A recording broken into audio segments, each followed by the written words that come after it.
In the majestic realm of Asgard, divine beings strolled amidst otherworldly spires, but none shone brighter than Baldur, a god whose radiance surpassed even the blazing sun. This is the enchanting tale of the god of light, whose luminosity bestowed boundless joy upon both gods and mortal beings. However, the gods soon realized that Baldur's fate had already been decided. His story is one of brilliance, betrayal, and tragedy, a tale that casted a shadow over the majestic skies of Asgard and the 9 realms. Baldur's saga commences with a divine birth to Odin, the Allfather and King of Asgard, and Frigg, the revered Queen of Asgard. His arrival heralded great significance, a destined beacon of light and radiance in the tumultuous web of Norse mythology. He was the brother of Hodr, the god often attributed to darkness, and Hermod, the messenger of the gods, as well as the half-brother to a multitude of gods such as Thor, the god of thunder, Tyr, the god of war, Heimdall, the watchman of the gods, and many more. Despite his attribution to light, Baldur's name has continued to be shrouded in darkness. Argued amongst scholars, the meaning behind his name has never reached a consensus. Baldur was originally believed to mean bold or brave, while later scholars believed it meant bright or shining. Regardless of its meaning, the mere mention of Baldur's name alone was enough to inspire those seeking guidance. Baldur's birth, bathed in the divine glow of Asgard, became a symbol of harmony. Yet the threads of fate, unseen and mysterious, began to weave a tale that would echo through the realms for eternity. Baldur was adorned with golden locks rivaling the sun and eyes sparkling like starlight. He embodied a divine spectacle of beauty and brilliance. His unique role among the gods painted him as a symbol of light and radiance, a beacon that illuminated the realm of Asgard. Baldur possessed a great ship called Ringhorn, meaning ship with a circle on its stem, which was said to be the greatest ship ever constructed. This ship would later play its role, following the tumultuous events of Baldur's life. Baldur was also known for his fairness, gentleness, and likability. All those that encountered Baldur spoke highly of him. He was the most beloved god amongst the Aesir gods. To some, he was believed to be too good for this world, for his righteousness and love stood out in a world where chaos and hatred was far too common. In his divine responsibility, Baldur's beauty and radiance attracted others to him, shining a light upon the world, both physically and metaphorically.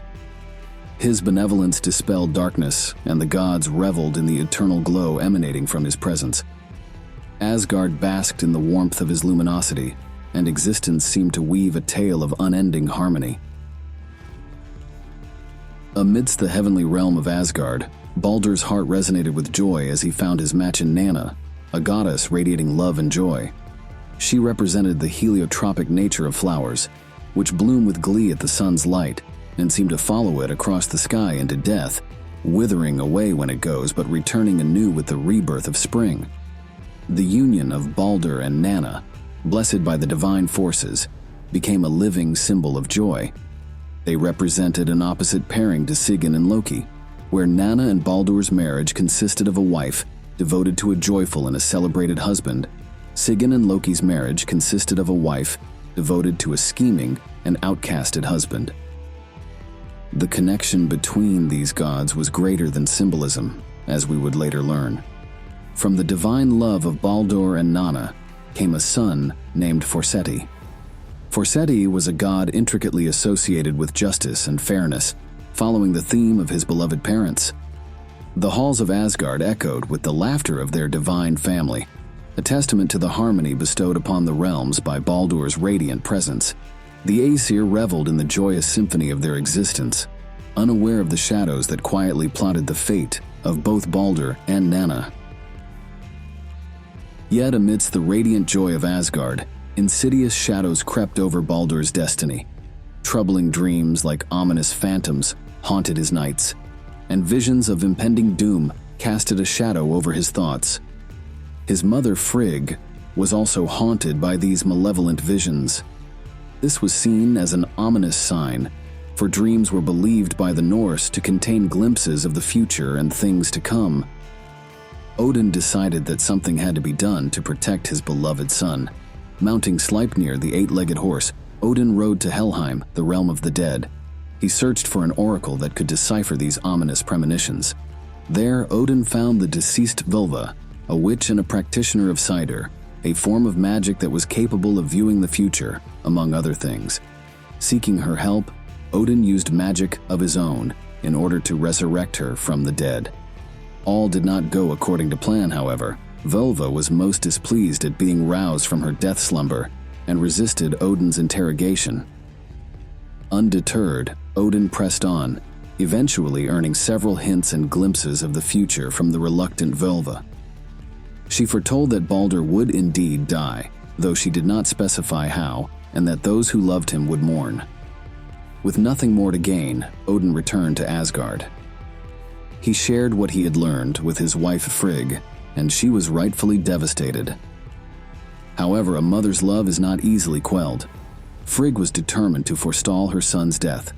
Her journey sought to weave additional safeguards, invisible threads to shield her beloved son from the encroaching darkness.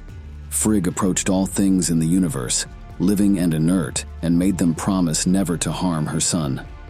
Fire, water, stones, sickness, serpents, and venom, anything that Frigg could think of, was no longer able to harm Baldur. In doing so, Baldur had effectively become invincible. When news about Baldur's invincibility spread, the gods reveled in blissful ignorance. They engaged in merriment and playfully tossing of objects at Baldur. The fellow Aesir told Baldur to stand still as they shot him with arrows and beat him with stones. But no matter what they did, Baldur remained unharmed. The gods, in playful camaraderie, continued to engage in tests to showcase Baldur's invincibility. Laughter echoed through the spires as they hurled objects, each meeting its end in the radiant glow of the god of light. However, unbeknownst to the gods, something, or rather someone, was lurking in the shadows. Loki, the mischievous god, took offense to Baldur's immunity. He delighted in the misfortunes and harm that befell others, and he could not stand idly by as Baldur stood in opposition to that. The ever-sly trickster concocted a plan. He took the form of a woman and approached Frigg. He questioned the goddess, inquiring whether she truly had all things in existence swear an oath to not harm Baldur. Not sensing any malicious intent, Frigg unveiled that she missed one thing. Frigg had not demanded an oath from the humble mistletoe. Hiding his sinister smile, Loki excused himself and rushed off to locate the mistletoe. Upon acquiring it, he fashioned it into a dart. When he returned, he was ecstatic to see that the gods were still hurling objects at Baldur. For the next part of Loki's plan, he had to locate Baldur's brother, Hodur. Hodur was a blind god, hence his association to darkness. Loki noticed that Hodur did not engage in the fun with the rest of the gods and decided to entice him to join. After some convincing, Loki handed Hodur the dart he crafted and instructed him on where to throw it. As Hodur stepped up to the plate and launched the dart, Baldur and the other gods watched in anticipation, as they believed that this dart would simply bounce off his body. However, to their surprise, the dart was not deflected. Rather, the dart impaled Baldur, mortally wounding him and extinguishing the divine light that had illuminated Asgard. The heavens, once resonant with joyous laughter, now quivered with mournful cries. In shock, the gods all rushed over to Baldur. As he took his final breath, Odin whispered into his ear, though what he said continues to remain a mystery. The realm, once adorned with the radiant glow of Baldur, plunged into a darkness that mirrored the desolation of the gods' hearts. Amidst the pervasive grief that gripped Asgard, a glimmer of hope emerged in the form of Baldur's steadfast brother, Hermod. Frigg requested for a volunteer to travel to the realm of the dead and beg Hel, the goddess of the dead, for the release of Baldur. It was then that Hermod stepped forward to offer his services. He mounted upon Sleipnir, Odin's eight-legged steed, and embarked on a perilous odyssey to the desolate realm of Helheim, the dominion of the dead. Hermod traveled for 9 days and 9 nights before finally arriving in Hel's halls. There, he found a forlorn Baldur seated at Hel's table. His heart, heavy with sorrow, bore the weight of a passionate plea to Hel. In the shadowy expanse of Helheim, Hermod's desperate entreaty echoed through the eerie stillness.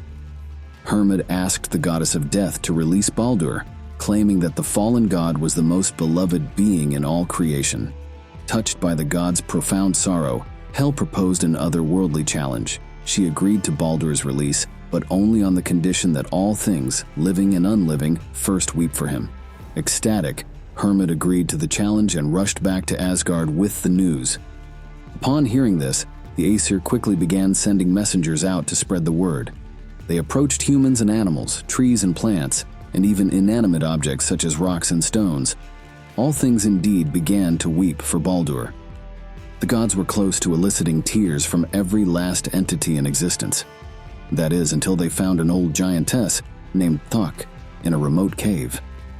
In an unexpected twist of fate, Thok was completely unmoved by the collective grief of the gods. No matter what pleas and bargains the gods threw at her, she remained cold. The stubborn giantess withheld her tears and sealed Baldur's fate. Unbeknownst to the gods, Thok was actually Loki in disguise. It was not enough to plot Baldur's death, but the mischievous god wanted to ensure that the radiant god would never return to the realm of the living, at least not for the time being. Baldur would have to remain in the underworld, emerging only after the events of Ragnarok. In the somber aftermath of tragedy, the gods gathered amidst the celestial splendor of Asgard to bid a poignant farewell to Baldur. They embarked on the sacred task of crafting a vessel befitting the god of light's divine essence. With the dawn, 4 of the gods lifted Baldur's body onto their shoulders, while all the others formed a long cortege. They carried him down to the sea and laid his corpse on his great ship, called Hringhorn, the greatest ship ever built. The gods built Baldur's pyre in the middle of the ship, up against the mast, and adorned it with weapons and shields. They took hold of the stern and tried to launch the ship, but their grief had exhausted them. So much so that they could not summon up the strength to move the ship on its wooden rollers. The gods decided to send a messenger speeding to Jotunheim to ask for the help of the giantess Hyrrokin. The giant Hyrrokin soon came, riding a wolf with vipers for reins. As soon as she leaped off her steed, Odin summoned 4 berserkers and told them to watch over the wolf and ensure that it did not cause any harm. Despite the Allfather's good intentions, the very sight of the 4 men in their animal skins angered the wolf. The berserkers grabbed the viper reins, but they were unable to hold the wolf as it tried to break free. The berserkers became as mad as the wolf itself, and in fury, they rained blows on the wolf with their club-like fists, leaving it for dead in the sand. Meanwhile, Hyrrokin approached the ship and proceeded to push it into the water. She pushed with such force that the pine rollers were set on fire due to the friction and singed the great ship. Upon seeing this, Thor was enraged. He believed that Baldur's ship and funeral pyre were treated with disrespect and grabbed his trusty hammer Mjolnir, ready to crush the giantess's head. Odin himself, with several other gods, hurried to Thor's side and restrained him, urging him calm, reminding him that the giantess only came to help. As they began to resume the funeral, Nanna, Baldur's wife, caught a glimpse of his lifeless body. This sight put her body in a state of shock, and in a cruel twist of fate, Nanna died of grief and a broken heart. This left their son alone in the world, having lost both parents in the same day. The gods decided to rest Nanna's body next to Baldur's, to give them a send-off that befitted the beloved couple. As gods, elves, dwarves, and giants all gathered for the funeral, treasures of all sorts were placed on the ship. Weapons, armor, buckles, rings, and even Baldur's horse was shipped out to sea, believing that they would all serve him in the afterlife. On Odin's signal, the ship was set ablaze, indicating the start of Baldur's cremation and the end of his life. In the midst of all the drama, the gods forgot about Loki. However, after the funeral, they began to see and think clearly.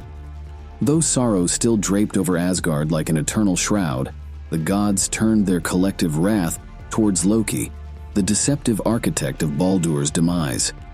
In a divine tribunal that reverberated with celestial fury, Loki faced judgment for his treacherous deeds. Loki had offended the gods more than once. He stole Freya's necklace, cut Sif's hair, betrayed Thor, and now he offended all the gods as he caused the death of the most beloved god of them all, Baldr. His previous actions could have been forgiven, but the events involving Baldr was the last straw. The gods had finally had enough. Embodying justice tempered with rage, the gods decreed a punishment befitting the severity of Loki's crimes. However, Loki managed to escape Asgard before the gods could find him. Transforming into a raven, he ventured north to the remote regions of Jotunheim to seek refuge. Unable to rid himself of his usual ways, Loki told the giants of Jotunheim that the time had come for them to build the ship Naglfar, a ship that was to sail to Asgard on the day of Ragnarok. The giants listened and began construction. However, this backfired on Loki and drew the attention of the gods. Loki then traveled to the fiery realm of Muspelheim, where he rejoiced with the fire giants, speaking about the loss of Freyr's sword and Tyr's right hand. This commotion once again caught the attention of the gods, and Loki fled to Midgard, the realm of men. This time, Loki decided to keep a low profile. He constructed a home by the river with 4 doors, one in each direction so that he could see and escape in any direction. Loki would also spend extended periods of time shape-shifting into a salmon to further avoid detection. For a period of time, Loki remained hidden from the eyes of the gods, hoping that they would forget about his crimes. However, he was not so lucky. The gods never stopped searching for him. Traversing through the 9 realms, they eventually came across Loki's house by the river. As they approached from all 4 directions, Loki was ready and transformed himself into a salmon to escape. The chase once again resumed as the gods attempted to capture him using a net of their own. Loki managed to elude them numerous times, but in the end, Thor managed to grab hold of Loki's salmon tail and forced him to return to his true form. Loki was then taken to a cave and was bounded by unyielding chains meticulously forged by skilled dwarves. Above him rested a poisonous serpent, a gift from the giantess Skadi and wife of Njord.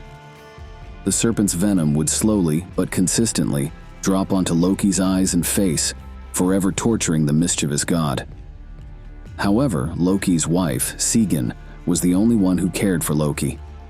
Although Loki had shown his evil ways, Sigyn still wept for him. Sigyn was a devoted wife and sat beside Loki while holding a bowl above his head. The bowl was meant to catch the venom from the serpent, but eventually the bowl would need to be emptied.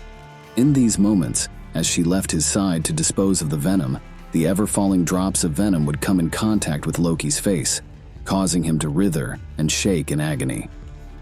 It was believed that Loki's shaking would cause the earthquakes of Midgard. His punishment would echo through the annals of Norse mythology, a reminder of a trickster who pushed his luck too far and played one too many tricks on the gods. And thus, the grand story of Baldur's life unfolded, a tale of divine radiance eclipsed by the shadows of trickery and fate.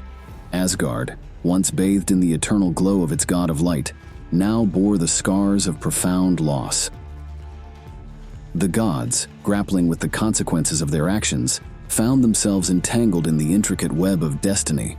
Baldur's memory, a beacon dimmed but not forgotten, lingered as a poignant reminder of the delicate balance between joy and tragedy in the intricate realms of Norse mythology. The story etched into the very fabric of the cosmos, it stood as a pillar to the enduring nature of legends, resonating through the ages as a celestial hymn to the gods and mortals alike.